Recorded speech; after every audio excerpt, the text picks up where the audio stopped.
क्या आपने कभी सोचा है कि परमेश्वर ने हाबिल की भेंट को स्वीकार किया, लेकिन कैन की भेंट को अस्वीकार क्यों कर दिया?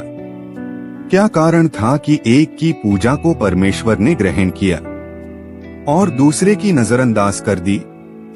यह कोई साधारण कहानी नहीं, यह एक गहरा आत्मिक रहस्य छिपाए हुए है। बाइबल बताती है, और समय के बीतने पर ऐसा हुआ कि कैन ने भूमि की उपज में से यहोवा के लिए भेंट चढ़ाई, और हाबिल ने भी अपनी भेड़बकरियों के पहलौठों में से और उनकी चर्बी में से चढ़ाया। और यहोवा ने हाबिल को और उसकी भेंट को तो देखा, पर कैन को और उसकी भेंट को न देखा। उत्पत्ति 4:3-5। हाबिल ने अपने झुंड के पहिलौठे मेमने और उसकी चर्बी चढ़ाई। यह एक लहू का बलिदान था, जीवन का प्रतीक। वहीं कैन ने भूमि के फल परमेश्वर को अर्पित किए, मगर वह भूमि जिसे परमेश्वर पहले ही शापित कर चुका था।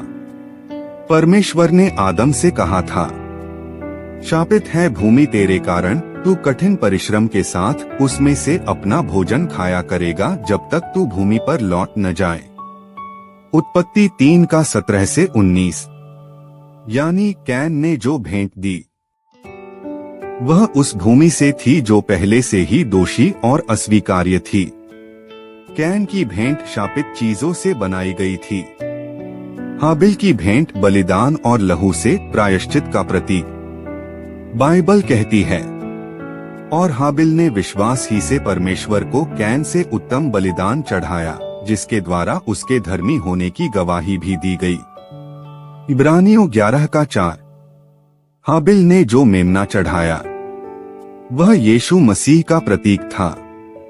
देखो, परमेश्वर का मेमना जो संसार का पाप उठा ले जाता है।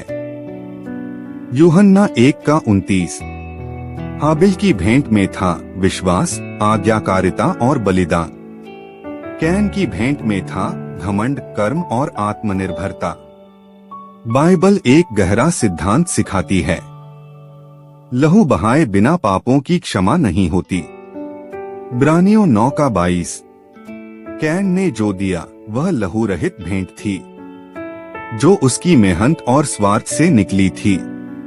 पर हाबिल ने जो चढ़ाया वह था जीवन का लहू, जो भविष्य के क्रूस की छाया था।